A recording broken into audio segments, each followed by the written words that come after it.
Bharatiya Janata party के लोग और उनकी सरकार को ये बर्दाश्त नहीं है कि आखिर वक्फ के पास इतनी जमीनें क्यों हैं। उन्हें बर्दाश्त इस बात के लिए नहीं हो रहा है कि आखिर वक्फ की जमीनों का मैनेजमेंट उन जमीनों के माध्यम से धार्मिक कृत्य हो,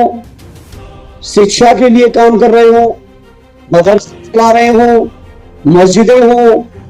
और तमाम तरीके के जो चीजें हैं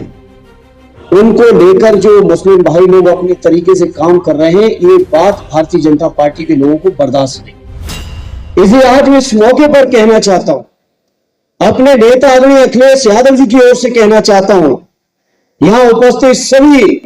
साहिबानों से और जहां तक ये बात चली जाए वहां तक कहना चाहता हूं, एक बात आप लोग एकदम दिल से निकाल दीजिएगा कि इस लड़ाई में अकेले आप हो। इस लड़ाई में आप तो हो ही हो, आपके साथ साथ हिंदू समाज का भी बहुमत आपके साथ है, इस कभी आप अकेले नहीं। ये भारतीय जनता पार्टी के लोग जो मैं समझता हूं 100% में 30, 32, 34, 35% से ज्यादा लोग इनके साथ नहीं है, लेकिन इनके साथ तमाम एजेंसियां चल रही हैं, तमाम तरीके की ऐसी संस्थाएं चल रही हैं जो राजनीतिक लोगों पर दबाव बनाकर इस बिल को पास कराने में सफल हुए हैं। लेकिन आज इस मौके पर मैं आह्वान करना चाहता हूं आप सभी का, जिनके बारे में संसद में भी चर्चा हुई है, चाहे वो आंध्र प्रदेश वाले हों, चाहे वो बिहार वाले हों, चाहे वो पश्चिमी उत्तर प्रदेश के लोग हों, चाहे वो कर्नाटक वाले हों, गौड़ा साहब, नायडू साहब हो, नीतीश साहब हो, जैन साहब हो, सबके सब लोगों को आने वाले समय में जो तरीका होता है लोकतंत्र का, सियासत का, उस सियासी तरीके से आपको भी सबक सिखाने का संकल्प लेना पड़ेगा। मैंने वक्त के बिल के चर्चा के समय कई दलों के सांसदों से कहा, आखिर आप तो सपोर्ट लिए हो मुसलमान भाइयों का, आखिर आप फैसला लेने जा रहे हो, तो उनको लगता है कि इस समय बिल पास करा लो, बाद में फिर कोई ना कोई मुद्दा बनाकर, कोई ना कोई नई तस्वीर पेश करके वो चुनाव में वोट ले लेंगे। इसलिए मैं इस मौके पर आपसे कहूंगा, शुरुआत कर दीजिए, बिहार का चुनाव आने जा रहा है, बिहार के चुनाव से ही सफाई कर दीजिए, जिससे कभी ये दोबारा आपके किसी भी हक के खिलाफ लड़ाई में लड़ सके। इसलिए मैं आज इस मौके पर विश्वास दिलाता हूं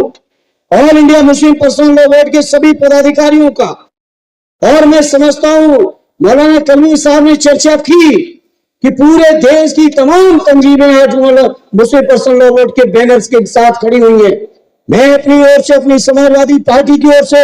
अपने नेता अखिलेश यादव जी की ओर से आपको ये विश्वास दिलाता हूं, आप सब जो भी फैसला लोगे अपनी पूरी क्षमता और पूरी हैसियत के साथ आपके फैसले के साथ मजबूती से खड़े दिखाई दे। यह हम आपको विश्वास दिलाते हैं। हमने जंतर मंतर पर भी आके कहा था, यह मसला चाहे सड़कों में रहेगा, चाहे संसद में रहेगा, चाहे माननीय सर्वोच्च न्यायालय में जाएगा, हर स्तर पर समाजवादी पार्टी आपके साथ खड़ी दिखाई देगी। मैंने उस समय भी कहा था, आज फिर दोहराना चाहता हूं, मुझे उम्मीद ही नहीं, पूरा यकीन है, जिस तरीके से माननीय सर्वोच्च न्यायालय में बहस और चर्चा शुरू हुई है और जो बातें वहां से निकल के आ रही हैं, मुझे पूरा यकीन है कि ये बिल माननीय सर्वोच्च न्यायालय में स्टैंड नहीं करेगा। सर्वोच्च न्यायालय का फैसला हमारे हक में होगा। जहां हम ये यकीन लगाएंगे सर्वोच्च न्यायालय का फैसला हमारे हक में होगा, वही देखिए भारतीय जनता पार्टी को, देखिए क्या हो गया है देश के उपराष्ट्रपति को, केंद्रीय मंत्रियों को, सांसदों को,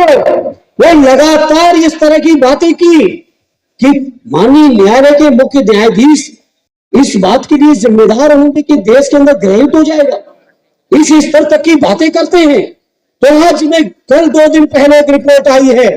देश के अंदर 10 अगर सबसे बड़ी हेट स्पीच किसी भी दल ने की है तो वो भारतीय जनता पार्टी और देश की सत्ता में बैठे हुए प्रधानमंत्री से लेके उनके नीचे तक के 10 लोग हैं। कोई उसमें सेकुलर आदमी हेट स्पीच में शामिल नहीं है। साथ ये सब सामने है, देश के सामने। लेकिन मीडिया, सोशल मीडिया, तमाम यंत्र तंत्र षड्यंत्र करके जिस तरह से हमारे मुसलमान भाइयों को बदनाम करने का प्रयास हो रहा है, हमारे दलित सांसद के ऊपर, आरडी राजूदास सुमन जी के ऊपर जिस तरह से आगरा में तलवारें लहराई गई, मैं समझता हूं यहां बैठे हुए किसी जागरूक व्यक्ति को बताने की जरूरत नहीं। साथ हमारे राष्ट्रीय अध्यक्ष जी के लिए कहा जाता है कि उनकी ऊपर गोली से हत्या कर देंगे। इस तरह की बातें भारतीय जनता पार्टी के लोग करा रहे हैं और कोई भी कानूनी कार्रवाई नहीं हो रही है। साथियों,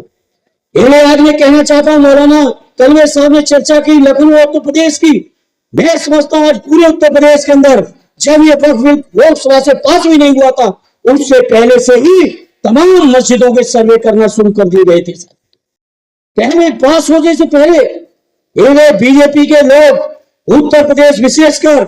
उत्तर प्रदेश और देश के अंदर भारतीय जनता पार्टी के लोग केवल नफरत की बुनियाद पर देश को गुमराह करना चाहते हैं। इसलिए मैं इस मन से आपसे अपील करूंगा, बहुत धैर्य से काम लेने की जरूरत है, बहुत संयम से काम लेने की जरूरत है और लोकतांत्रिक तरीके से जो भी रास्ते हैं जो बाबा साहब हमें आपको देके गए, जो भी रास्ते बापू महात्मा गांधी जी हमें आपको देके गए, हर रास्ते पर चलते हुए हमें अब आपको सबको मिलके न केवल मुसलमान भाइयों की बल्कि मुसलमान भाइयों के साथ साथ अपने दलित भाइयों की, अपने दलित भाइयों के साथ साथ अपने पिछड़े भाइयों की, अपने बौद्धिस्टों की, अपने जैन समाज के लोगों की, सभी वर्गों के लोगों के मान की भी, सम्मान की भी, स्वाभिमान की भी, हकों की भी, अधिकारों की भी, सबकी रक्षा की जिम्मेदारी हम सबकी बनती है मेरे साथियों। और मुझे यकीन है ये लड़ाई केवल हमें आपको, ये संघर्ष केवल हमें आपको वक्फबिल तक ही नहीं करना है। वक्फबिल के ऊपर वाले ने चाहा तो हम लोग फिर से अपने वही अधिकार वापस लेके रहेंगे। उम्मीद है कि माननीय सर्वोच्च न्यायालय का फैसला हम सबके हक में होगा। और नहीं तो अपील करूंगा, अभी तो ताकत दी है 232 की,